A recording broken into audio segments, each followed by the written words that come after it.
ಒಂದು 12 second phone video. ಆರಂಭದಲ್ಲಿ ಪೊಲೀಸರ ಬಳಿ ಇದ್ದದ್ದಷ್ಟೇ. ಆ ವಿಡಿಯೋದಲ್ಲಿ ಒಬ್ಬ ಹುಡುಗ ಮತ್ತು ಹುಡುಗಿ ರಾತ್ರಿ ಹಳೆ ಸೇತುವೆ ಬಳಿ ಕಾಣಿಸ್ತಾರೆ. ಯಾವುದೂ ಅನುಮಾನಾಸ್ಪದವಾಗಿ ಕಾಣಿಸಲಿಲ್ಲ. ಕೂಗಾಟ ಇಲ್ಲ, ಜಗಳ ಇಲ್ಲ, ಭಯನೂ ಇಲ್ಲ. ಆದರೆ ನಂತರ ತನಿಖಾಧಿಕಾರಿಗಳು ಅರಿತುಕೊಂಡಿದ್ದೇನೆಂದರೆ, ಆ ಚಿಕ್ಕ ವಿಡಿಯೋದಲ್ಲೇ ಒಂದು ಯೋಜಿತ ಕೊಲೆಯ ಆರಂಭ ಸೆರೆಹಿಡಿಯಲ್ಪಟ್ಟಿತು. ಆ ವಿಡಿಯೋದಲ್ಲಿದ್ದ ಹುಡುಗನ ಹೆಸರು ಈಥನ್. 24 ವರ್ಷ ಅಂತಲೇ ಹೇಳ್ಬೋದು. ಶಾಂತ ಸ್ವಭಾವ, ನಿಷ್ಠಾವಂತ, ಪ್ರೀತಿಯಲ್ಲಿ ಸಂಪೂರ್ಣ ಮುಳುಗಿದ್ದವನು. ಅವನ ಪಕ್ಕದಲ್ಲಿ ಇದ್ದ ಹುಡುಗಿ ಜೇನ್. ಅವನ ಜಗತ್ತಿನಲ್ಲಿ ಎಲ್ಲರಿಗಿಂತ ಹೆಚ್ಚು ನಂಬಿದ್ದ ವ್ಯಕ್ತಿಯವಳು. ಅವ್ರ ಸ್ನೇಹಿತರೆಲ್ಲರೂ ಅವ್ರ ಪರ್ಫೆಕ್ಟ್ ಜೋಡಿ ಅಂತ ನಂಬಿದ್ರು. ಆದರೆ ಅವಳ ನಗುವಿನ ಹಿಂದೆ ಜೇನ್ ಈಗಾಗಲೇ ಈತನ ಜೀವನದಿಂದ ಶಾಶ್ವತವಾಗಿ ಅಡಗಿ ಹೋಗಲು ಯೋಚನೆ ಮಾಡ್ತಾ ಇದ್ಲು. ಈ ಘಟನೆಗೆ ಹಲವಾರು ವಾರಗಳ ಮೊದಲು ಜೇನ್ ಮನೆಯವರು ಮತ್ತೊಬ್ಬನೊಂದಿಗೆ ಅವಳ ಮದುವೆ ನಿಶ್ಚಯ ಮಾಡಿದರು. ಆದರೆ ವಿಚಿತ್ರ ಏನಂದರೆ, ಅವಳು ಈತನ ಜೊತೆಗಿನ ಸಂಬಂಧವನ್ನು ಮುರಿಲೇ ಇಲ್ಲ. ಬದಲಾಗಿ ಅವಳು ಇನ್ನೂ ಹೆಚ್ಚು ಹತ್ತಿರವಾಗತೊಡಗಿದಳು. ಹೆಚ್ಚು ಕರೆಗಳು, ಹೆಚ್ಚು ವಾಗ್ದಾನಗಳು, ಹೆಚ್ಚು ರಾತ್ರಿ ಭೇಟಿಗಳು. ಅವಳು ಅವನನ್ನು ಭಾವನಾತ್ಮಕವಾಗಿ ಬಂಧಿಸಿಟ್ಟುಕೊಳ್ಳಲು ಯತ್ನಿಸುತ್ತಿದ್ದಂತೆ ಕಾಣಿಸ್ತಿತ್ತು. ನಂತರ ಬಂತು ಜ್ಯೂಸ್ ಚಾಲೆಂಜ್. ಆ ರಾತ್ರಿ ಸೇತುವೆ ಬಳಿ ಜೇನ್ 2 ಮಾವಿನ ಹಣ್ಣಿನ ಜ್ಯೂಸ್ ಬಾಟಲ್ಗಳನ್ನು ತಂದಿದ್ಲು.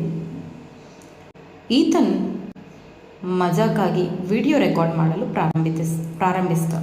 ಆದರೆ ಕ್ಯಾಮ್ರಾ ಅವಳ ಕಡೆ ತಿರುಗಿದ ತಕ್ಷಣ ಏನೋ ಬದಲಾಗಿತ್ತು. ಅವಳ ನಗು ನಕಲಿಯಂತೆ ಕಾಣ್ತಿತ್ತು. ಅವಳ ಕೈಗಳು ಸ್ವಲ್ಪ ನಡುಗುತ್ತಿದ್ವು. ಮತ್ತು ನಂತರ ಪೊಲೀಸರ ಗಮನಕ್ಕೆ ಸೆಳೆದ ಒಂದು ವಿಷಯ, ಒಂದು ಬಾಟಲ್ ಈಗಾಗಲೇ ತೆರೆಯಲ್ಪಟ್ಟಿತ್ತು. ಅಂದರೆ ಅದು ಫುಲ್ ಕ್ಲೋಸ್ ಇರಲಿಲ್ಲ. ಆದರೆ ಈತನ್ ಅದರಿಂದ ಒಂದು ಸಿಪ್ ಕುಡ್ದ. ಆದರೆ ತಕ್ಷಣವೇ ಅವನು ನಿಂತ.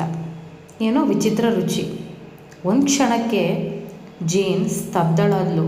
ಭಯದಿಂದ ಅಲ್ಲ, ಸಿಕ್ಕಿ ಬಿದ್ದಂತೆ. ಆಮೇಲೆ ತಕ್ಷಣ ನಗುತ್ತಾ 2 ಬಾಟಲ್ಗಳನ್ನು ಕಸಿದುಕೊಂಡು ಅವನು ಪರಿಶೀಲಿಸುವ ಮೊದಲೇ ಅದನ್ನು ಎಸೆದು ಬಿಟ್ಲು. ಆ ಸಮಯದಲ್ಲಿ ಈತನ್ ಇದನ್ನು ಗಂಭೀರವಾಗಿ ತೆಗೆದುಕೊಂಡಿರಲಿಲ್ಲ. ಆದರೆ ನಂತರ ತನಿಖಾಧಿಕಾರಿಗಳು ನಂಬಿದ್ದೇನೆಂದರೆ, ಆ ಕ್ಷಣವೇ ಜೇನ್ನ ಮೊದಲನ ಯೋಜನೆಯನ್ನು ಹಾಳು ಮಾಡಿತ್ತು. ಜೇನ್ ಈತನನ್ನು ತನ್ನ ಮನೆಗೆ ಕರೆದಳು. ಇದು ಸ್ವಲ್ಪ ದಿನ ಆದಮೇಲೆ. ಮನೇಲಿ ಯಾರೂ ಇಲ್ಲ ಎಂದು ಹೇಳಿದ್ಲು. ನಂತರ ಫೋನ್ ದಾಖಲೆಗಳಲ್ಲಿ ಪೊಲೀಸರು ನೋಡಿದಾಗ ಆ ದಿನ ಬೆಳಗ್ಗೆ ಅವಳು ತುಂಬ ಸಲ ಅವನಿಗೆ ಕಾಲ್ ಮಾಡಿ ಅವನು ಖಂಡಿತ ಮನೆಗೆ ಬರಲೇಬೇಕು ಅಂತ ಹೇಳಿ ಅದನ್ನು ಖಚಿತಪಡಿಸ್ಕೊಂಡಿದ್ಲು.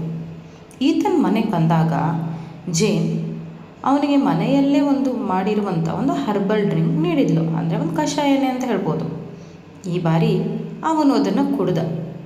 1 ಗಂಟೆಯೊಳಗೆ ಈತನಿಗೆ ತೀವ್ರ ಅಸ್ವಸ್ಥತೆ ಶುರುವಾಯಿತು. ವಾಮಿಟ್ ಮಾಡ್ದ, ಉಸಿರಾಟ ತೊಂದರೆ, ತೀವ್ರ ಎದೆ ನೋವು. ಆದರೆ ಪೊಲೀಸರನ್ನು ಹೆಚ್ಚು ಬೆಚ್ಚಿ ಬೀಳಿಸಿದ್ದು ಯಾವುದು ಗೊತ್ತಾ? ಅದರ ನಂತರ ಜೇನ್ ವರ್ತಿಸಿದ ರೀತಿ. ಈತನ ಆಸ್ಪತ್ರೆಯಲ್ಲಿ ಜೀವಕ್ಕಾಗಿ ಜೀವನ್ಮರಣ ಹೋರಾಟ ಆಡ್ತಿದ್ದಾಗ ಅವಳು ಅವನಿಗೆ ನಿರಂತರ ಮೆಸೇಜ್ ಮಾಡ್ತಲೇ ಇದ್ಲು. ಕ್ಷಮೆ ಕೇಳ್ತಿದ್ಲು, ಸಾಂತ್ವನ ಹೇಳ್ತಿದ್ಲು, ಅವನನ್ನು ಗೊಂದಲದಲ್ಲಿರ್ತಿದ್ಲು. ಅವಳು ಇನ್ನೂ ಅವನ ಮನಸ್ಸನ್ನು ನಿಯಂತ್ರಿಸಲು ಪ್ರಯತ್ನಿಸ್ತಿದ್ದಂತೆ ಕಾಣ್ತಿತ್ತು. ಡಾಕ್ಟರ್ಗಳಿಗೆ ಅವನ ದೇಹದಲ್ಲಿದ್ದ ವಿಷಕಾರಿ ಪದಾರ್ಥವನ್ನು ಗುರುತಿಸಲು ತುಂಬ ಕಷ್ಟ ಆಗ್ತಿತ್ತು. ಪ್ರತಿ ತಡವಾದ ಗಂಟೆಯೂ ಅವನ ಬದುಕುವ ಸಾಧ್ಯತೆಯನ್ನು ಕಡಿಮೆ ಮಾಡ್ತಿತ್ತು. ನಂತರ ಪೊಲೀಸರಿಗೆ ಸಿಕ್ಕಿದ್ದು ಬೆಚ್ಚಿ ಬೀಳಿಸೋ ಸಾಕ್ಷಿಗಳು, ಡಿಲೀಟ್ ಮಾಡಲಾದ ಚಾಟ್ಗಳು, ಅನುಮಾನಾಸ್ಪದ ಇಂಟರ್ನೆಟ್ ಸರ್ಚ್ಗಳು ಮತ್ತು ದಾಳಿ ನಡೆಯುವ ಕೆಲವೇ ಗಂಟೆಗಳ ಮೊದಲು ಯಾರು ಮಾರಕ ರಾಸಾಯನಿಕ ವಸ್ತುಗಳ ಬಗ್ಗೆ ಹುಡುಕಿದ್ದಾರೆ ಎಂಬುದೊಂದು ಸಾಕ್ಷಿ. ಈತನ್ 11 ದಿನಗಳ ಕಾಲ ಜೀವಕ್ಕಾಗಿ ಹೋರಾಡ್ದ. ಆದರೆ ಕೊನೆಗೆ ಅವನ ದೇಹ ಸೋತೋಯ್ತು. ಆದರೆ ಈ ಪ್ರಕರಣದ ಅತ್ಯಂತ ಭಯಾನಕ ಭಾಗ ಅವನು ಹೇಗೆ ಸತ್ತಿದ್ದಾನೆ ಅನ್ನೋದಲ್ಲ. ಅದಕ್ಕಿಂತ ಭಯಂಕರವಾದದ್ದು ಏನಂದರೆ, ಈ ಚಿಕ್ಕ ವಿಡಿಯೋದಲ್ಲಿ ಅವನ ಪಕ್ಕದಲ್ಲಿ ಕುಳಿತು ನಗುತ್ತಿದ್ದ ವ್ಯಕ್ತಿಗೆ ಈ ಕಥೆಯ ಅಂತ್ಯ ಈಗಾಗಲೇ ಗೊತ್ತಿತ್ತು.